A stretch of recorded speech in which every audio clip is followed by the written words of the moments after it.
முத்தழகு முத்தழகில் பேச்சியம்மாள் இன்னைக்கு மயக்கமாகி நெஞ்சை பிடிச்சிட்டு விழுந்துட்டாங்க. அப்போது ரெஜினா திரும்பவும் காரை திருப்பி வீட்டுக்கு வர சொல்கிறா. அவங்க அம்மாட்ட திரும்ப ஏண்டி வர சொல்கிற அப்படின்ட்டு அவங்க அம்மா கத்துறாங்க. இவ குழந்தைய தூக்கிட்டு அங்கே உள்ளே போகிறா. பேச்சியம்மாள் நெஞ்சை பிடிச்சிட்டு அப்படியே அழுதுகிட்டே இருக்கிறாங்க, மீனாட்சி மீனாட்சின்ட்டு. அப்போது இவ சொர்ணம் அவளை சமாதானப்படுத்திட்டுருக்குறாங்க. வேண்டாம் வேண்டாம் அஞ்சலி, நீங்கள் அவங்கக்கிட்ட போனீங்கன்னா நீ அம்மாவை மறந்துடணும் அப்படின்ட்டு ரெஜினா ரொம்ப கடுமையாக பேசுகிறாங்க. அம்மா, நீ இல்லாமல் நான் என்னம்மா செய்வேன்? அவங்க பாவம்மா, அவங்க இப்படி அழுகுறாங்க, அவங்கக்கிட்ட இப்போ குழந்தைய கொடுக்கணும், நான் இங்கேயே இருக்க போகிறேன் அப்படின்றா.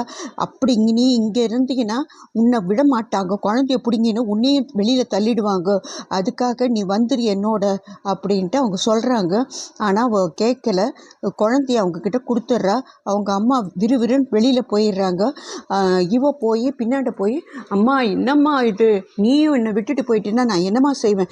இத்தனை நீ செய்த எவ்வளோ போய் பித்தலாட்டத்துக்கு கூட இருந்தேன், உனக்காக நான் எவ்வளோ செய்தேன். ஆனால் நீ எப்படி பூமிக்காக முத்தழகை துரத்தனையோ அது மாதிரி நீ என்னையும் துரத்துற. பூமிக்காக நீ என்ன வேணால் செய்வ, இனிமேற்பட்டு நான் இங்கே இருக்க மாட்டேன்னு சொல்லிட்டு அவங்க போயிட்டாங்க. இவோ அப்படியே பயந்து போய் உள்ளே வர. இது ஒரு பக்கம். இதை கட் பண்ணிவிட்டு ஹாஸ்பிட்டலுக்கு காமிச்சா, ஹாஸ்பிட்டலில் டாக்டர் சொல்லிகிட்ருக்காரு, ஜாக்கிரதையாக பார்த்துக்கோங்கன்ட்டு.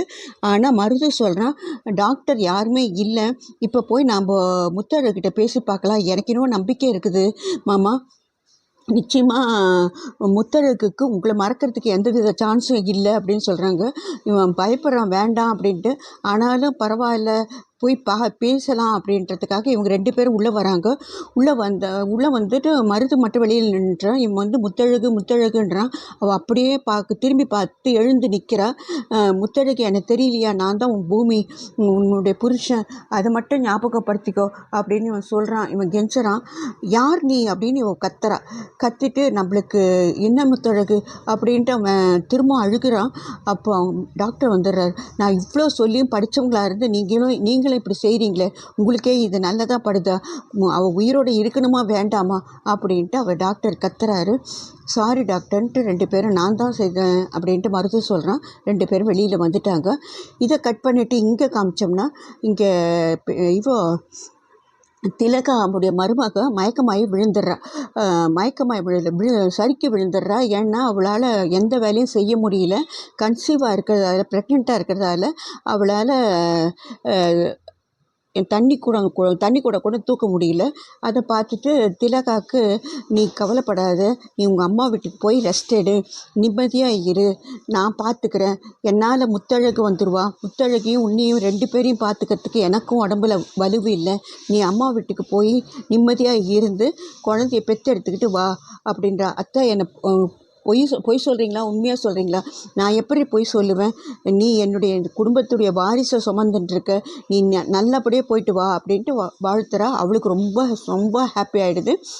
அதை கட் பண்ணிவிட்டு இங்கே காமிச்சா தனம் ரொம்ப அழுதுட்டுருக்குறா. என்ன சோதனை இது, டாக்டரே இறந்துட்டாங்க, முத்தழகுக்கும் நனவு போயிடுச்சு, நான் இப்போ என்ன செய்வேன்?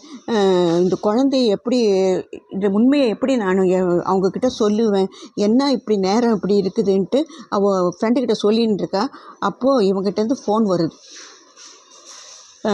பூமிக்கிட்டேருந்து முத்தழகுக்கு ஃபோன் வந்து, தனம் தம்பி அப்படின்றா, நீங்கள் குழந்தைய சரவணனை தூக்கிட்டு ஹாஸ்பிட்டலுக்கு வர முடியுமா? குழந்தைய பார்த்தாவது அவனுக்கு நனவு வருமா அப்படின்றதுக்காக அவன் அது மாதிரி சொல்கிறான். தம்பி, அவங்க முழிப்பு வந்துடுச்சா அப்படின்றா. கடவுளே, எல்லாம் நல்லபடியாக நடக்கணும்ன்ட்டு இவோ தனம் குழந்தைய தூக்கிக்கிட்டு ஹாஸ்பிட்டலுக்கு போகிறா. இனி திரும்ப டாக்டர் திட்டுவாரா, அல்லது அவளுக்கு நனவு வரத்துக்கு சான்ஸ் இல்லை. அவளுக்கு ரொம்ப பிடிச்சது மீனாட்சி தான். மீனாட்சி வந்தால் ஒரு வேளை நனவு வருமோ, அல்லது இவன் அன்பாக பேசினா நனவு வருமோ தெரியல. ஆனால் இதோடைய கதைக்களம் கண்டிப்பாக இந்த நினைவிழந்தது இன்னும் 2 மாதத்துக்கு நீக்கும். போயிட்டு தான் இருக்கும்.